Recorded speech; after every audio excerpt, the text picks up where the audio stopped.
Hey guys, so good day. Meron na naman tayo ditong bagong update sa ating MST100 Pro X. So ito yung stock ko ngayon. Makikita nyo dito sa SW. Yun yung B14.00F. Ayan. And then yung kanyang version ay 14.00F2B. Okay, so may bago tayong update ngayon. Gagawin lang natin dyan, click lang natin yung upgrade. Ayan. So kailangan natin ng laptop guys ha. So tapos nakakabit yung ating update cable. Okay, so okay, click lang natin NK and then lalabas yung menu dito sa ating screen. Ayan. So gagawin natin dyan, i-delete lang natin lahat yan. Kaya Control A. Ayan, tapos ano natin, shift delete. Ayan, then okay. Delete mo natin lahat.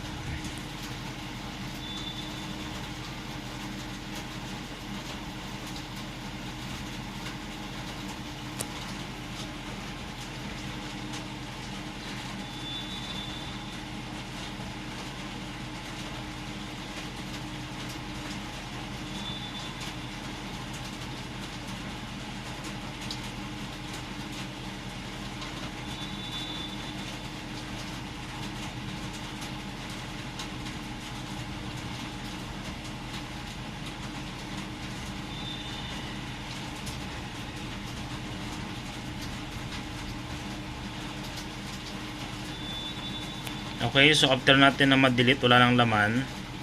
So minimize natin yan. Punta natin yung bago nating update, yung ibibigay ng ating distributor, or yung pag binili natin to, ibibigay sa atin tong folder na to. Saan ba yan? Ito lang. Yan, extract lang natin yan. Naka-zip kasi siya eh. Yan. Then extract.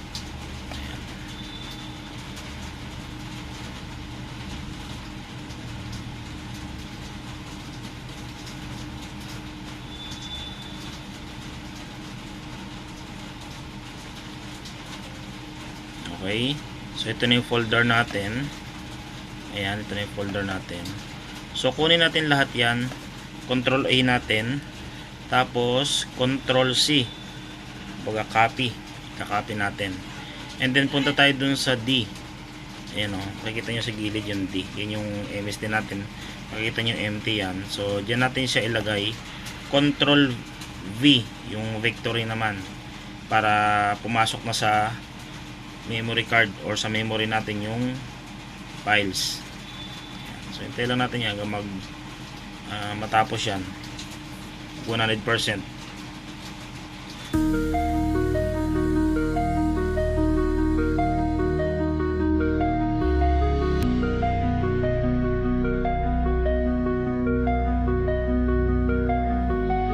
Pagkatsaga ang iyong kailangan upang maabot ang pangarap na inaasam. Kung gusto mong maabot, kailangan mong matutunan upang maging mahusay at masabing ika'y nagsipag ng tunay. Masabing ika'y nagsipag ng tunay. Para masabing ika'y nagsipag ng tunay. Para masabing ika'y nagsipag ng tunay. Sariling sikap at tsaga. Pag may gusto kang maabot, humiling ka sa taas at magsipag ka at maghanap buhay ka ng patas. Hindi ka nang tatani, hindi din minatani. Parang isang tanim, hinihintay tumubo ang isang ganyan sa tunay na buhay.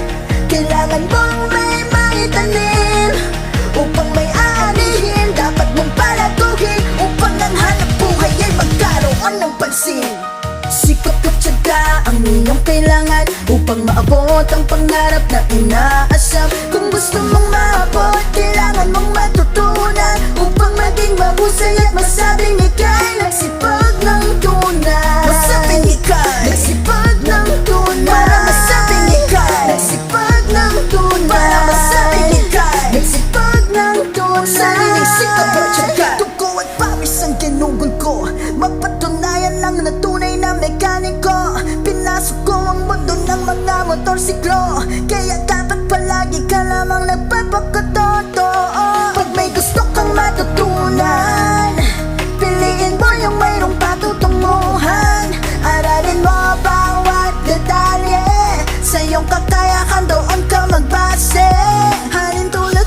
isang paligsahan na kung saan kailangan mong makapunta sa finish line. Takbo lamang ng takbo upang makarating sa dulo. Madapa ka man bigla pero tuloy mo lang ang laban.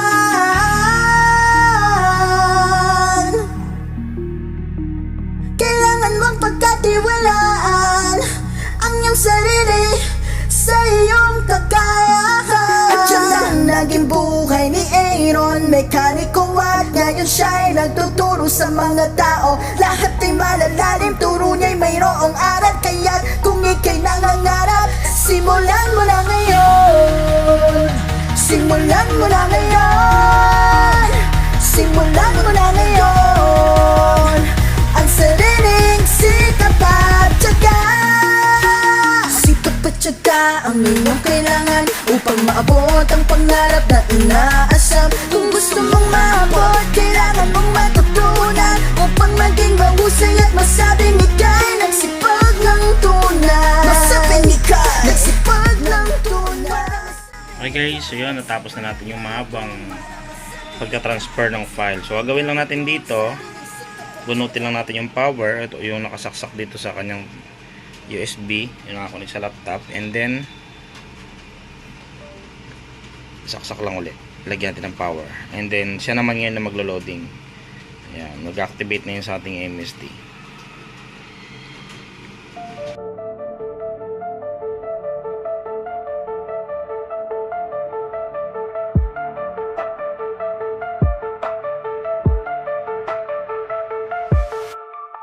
Kumikaniko kantsak na, alam mo na. Dito sa mundo ng motorsiklo, kailangan mong matuto. Hindi rin puro panto, bisan may pagkatalo. Pwede naman sumubok ang sa'yong maipala. Nais kong ipaalam sa'yo na hindi biro ang pagiging mekaniko. Gaya ng mga ibang mga trabaho, dadaan ka pa rin sa butas ng karayom. Akala mo lang ay isiwin dito, nagkakamali ka dahil hindi to totoo. Marami kang kailangan matutunan dito, lalo na kung about sa smart FM motorsiklo. Akala nila simpleng aral lang makukuha mo na, akala nila limpak-limpak na pera sa simula. Pues nagkakamali ka dahil hindi naman lahat ay maswerte kagad. Kagaya ko, lahat ay ginawa ko, lahat ay sinubukan ko. Di lang pag-aaral ang aking ginawa, kundi ang mag-imbento nang sa ganon maging mas easy ang tinatrabaho ko. Well, ganito talaga dito sa mundo ng motorsiklo. Sipag at tiyaga ang pinakakailangan mo. Kailangan mo ring matuto at marunong. Ayun guys, so nakita nyo sa screen 15.00B na yung version. Punta tayo sa version dito. Ayan o, version 15 na siya, 0.00B2B. And then sa taas naman yung SW nya, ayan o, B15.00B. Okay, so anong bago? Nandito pa rin yung sa remap, ang mga bago nyan. Pupunta ka lang dito sa remap, and then sa Honda, ayan. So pag kinlik mo sa send engine, so ito, try tayo ng ECU guys, para makita nyo yung bago dito sa Honda. Okay, so cancel muna natin yan. Tagal yan eh, mag-field yan. Ayan, okay. So nag-field siya. Okay, so may bago kasi dyan. And then dito sa Yamaha Remap Via K-Line, ayan, automatic din tong kumukonek sa motor. Kapag sinalpak mo sa K-Line, automatic lalabas dyan yung K-Line. So ngayon, mag-testing muna tayo ng Honda. Okay, then mamaya sa Yamaha mag-testing din tayo. Guys, so ito na yung bago. Okay, so may ECU ako dito ng Click V2, and then gamit ko yung simulator. Okay, so papasok tayo sa remap function. So pasok tayo sa Honda. Ito yung bago sa Honda guys. So send engine ng ECU, ayan. And then pagpasok natin dito, okay, waiting lang tayo. So makikita nyo dito sa ECU ID at program kung ilang beses na siya na program. So nakalagay dyan ang program times niya ay 15, pero pwede natin siyang i-clear. Ibang tools lang yung gamit. Siguro soon magkakaroon din ng MST nyan, clear count. So sa select ECU type, dito sa auto scan general menu, Okay. So may mga nakalagay dito ng mga program ito guys. Nga lang ito parang DIY ito guys eh. Try nyo kung gumana sa inyo at umandar, ibig sabihin working itong mga files. Pero pag hindi umandar, ibig sabihin at nag-recover ang ECU, hindi siya working sa inyo. Mas maganda kasi kapag papasok kayo guys, dito kayo sa always autoscan. Ayan. Dito naman sa autoscan Philippines, ayan, pag nakasalpak sa motor, nag-autoscan automatic siya. Ito naman yung manual selection na to para ito sa list of remap. Siguro pang Yamaha ito. Okay. Nabubuksan lang natin to. Or sa ibang file ito. May nakalagay kasi mga files. Oh. Okay. So hindi makita yung file. Mas the best ko pag magre-remap tayo, dito tayo pupunta sa mga autoscan. Autoscan General Menu or Autoscan Philippine Customize. Ito yung bago. Yung customization ba to? Yan. Ito guys, meron na siyang request code. So once na binili nyo yung update, ayan, so yung code na yan, na lalabas dyan yung request code, ibibigay nyo to sa inyong developer or bibigay nyo sa inyong seller. Kasi ang mag-activate nito mismo, yung mismong kumpanya ng MST. So ang authorized pa lang dito sa Pilipinas na binigyan ng mga remap na katulad nito ay yung CM Innovation pa lang. So mas maigi kung bibili kayo ng MST, dapat bili kayo sa CM Innovation para lagi kayong may update, or kapag may mga kailangan kayong mga bagong function sa motor like Yamaha remap via K-line, Yamaha remap via backdoor, available yan sa CM Innovation. So para sa ating mga MST. So yung code na yan guys, yan yung i-request natin doon sa ating seller at ipapasa naman yun sa mismong developer. At bibigyan tayo ng activation code. Ayan, nakalagay dyan, no? 8 code ang ibibigay sa atin. So, pag okay natin, enter natin dyan. Yun na ngayon yung code na lifetime nyo na magagamit yung Honda. Yan yung bago. So, maraming bago dito sa Honda na nilagay dito. Sa ngayon, hindi pa natin makikita kasi hindi pa natin to inactivate. Bukas pa ito ma-activate guys. So, abangan nyo na lang sa next video. Gagawan ko na lang ito ng video paano gumagana yung activation na yon. And then dito naman sa bench, ibig sabihin yung bench backdoor. So meron tayong backdoor ng sniper. Ayan yung mga code. Working yan guys, yung mga backdoor na yan. Sa Aerox, ayan. Magba-backdoor tayo. Remap to guys ha. Sa NMAX V2 para sa pag-reset ng IEC backdoor, gumagana ito. Ayan. Pwede na kayo mag-reset ng IEC gamit yung ating MST backdoor. Ayan siya.